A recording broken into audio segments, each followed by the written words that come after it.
अस्सलाम वालेकुम and welcome to my YouTube channel. उम्मीद करती हूँ सब खैरियत से होंगे। तो आज मैं आपके साथ शेयर करने वाली हूँ बकरा ईद स्पेशल रेसिपी, अचार गोश्त की रेसिपी। ये रेसिपी बहुत इजी है और आप इसको होममेड मसाले से बना सकते हैं। आपको मैं आगे बताऊंगी कि किस तरह से आप घर में ही मसाला बना के अचार गोश्त बना सकते हैं। ये बहुत मज़ेदार बनता है। इस रेसिपी को आपने एक बार ज़रूर ट्राई करना है। वीडियो को एंड तक क्लास में देखिएगा। तो चले स्टार्ट करते हैं। सबसे पहले इसका मसाला बनाएंगे। मसाला बनाने के लिए सबसे पहले यहाँ पे मैंने 1 टीस्पून कुटी हुई लाल मिर्ची ली थी, 1 टीस्पून काली मिर्चों का पाउडर ले लिया था और हाफ टी स्पून इसमें मैंने हल्दी पाउडर ऐड किया था, 1 टीस्पून इसमें मैंने नमक ऐड किया था, 1 टीस्पून इसमें मैंने कलौंजी ऐड की थी, उसके बाद 1 टीस्पून इसमें जीरा ऐड किया था, 1 टीस्पून इसमें सौंफ ऐड की है, 1 टीस्पून ही इसमें हम ऐड करेंगे राई दाना। उसके बाद इसमें ऐड करेंगे 1 टीस्पून जो है वो साबुत धनिया और हाफ टी स्पून इसमें जो है हम गरम मसाला पाउडर ऐड करेंगे और हाफ टी स्पून ही इसमें मेथी दाना ऐड करेंगे। उसके बाद इन सब चीज़ों को जो है वो इस तरह से एक चॉपर में ऐड कर देंगे और जो है इसका इस तरह से चलाएंगे कि ये बिल्कुल फाइन सा इसका पाउडर बनकर तैयार हो जाए और उसको एक साइड कर देंगे। उसके बाद इसकी ग्रेवी बनाने के लिए सबसे पहले 1 कप ऑयल ले लेंगे।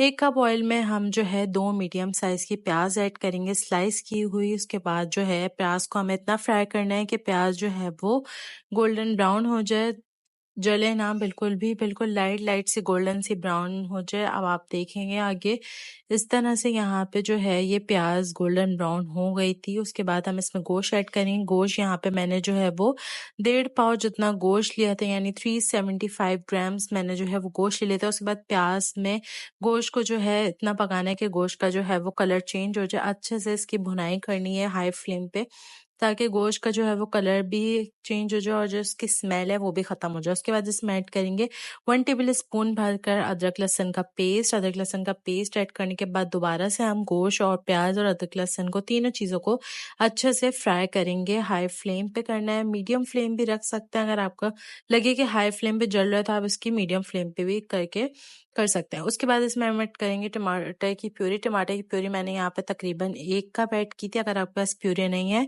तो आप जो है 2 से 3 मीडियम साइज के टमाटर भी इसमें चॉप करके ऐड कर सकते हैं। कोई मसला नहीं, मेरे पास प्यूरी थी तो मैंने प्यूरी बनाकर इसमें ऐड कर दी। उसके बाद फिर जो है इसको अब जो है सारी चीज़ों को अच्छे से हमें फ्राई करना है। टमाटर के साथ फ्राई करेंगे।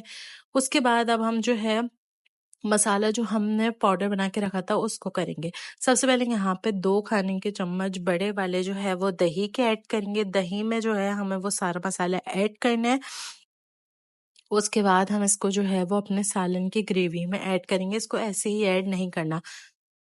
यहाँ पे जो मैंने अचार गोश्त का मसाला बनाया था उसको मैंने दही में जो है वो ऐड कर दिया था। उसके बाद इसको अच्छे से मिक्स कर लेंगे सारा, ताकि दही में जो है वो सारे इंग्रेडिएंट्स जो हैं वो मिक्स हो जाएं। उसके बाद इसमें हम ऐड करेंगे लेमन जूस। यहाँ पे मैंने पूरा 1 लीमू ले लिया था, उसको जो है वो मसाले में स्क्वीज कर लिया था। इस तरह से इसकी बींजे हटा लेंगे। उसके बाद पहले जो है वो आप रस निकाल के इसकी बींजे रिमूव कर लेंगे। उसके बाद इसको दही में अच्छे से मिक्स करेंगे। मिक्स करने के बाद हम इसको ग्रेवी में ऐड करेंगे।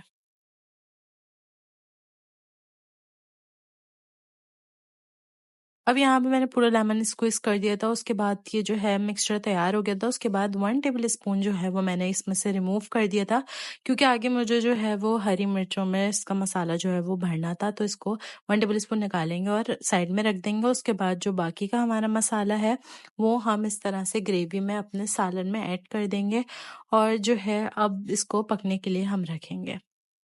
इस तरह से मैंने यहाँ पे आप देख सकते हैं जो ये स्पाइसी दही का मिक्सचर बनाया है वो इसमें ऐड कर दिया है। ऐड करने के बाद इसको अच्छे से हमें तकरीबन 3 से 4 मिनट के लिए कुक करना है इसी में, इस तरह से। उसके बाद फिर जो है हम इसमें पानी ऐड करेंगे।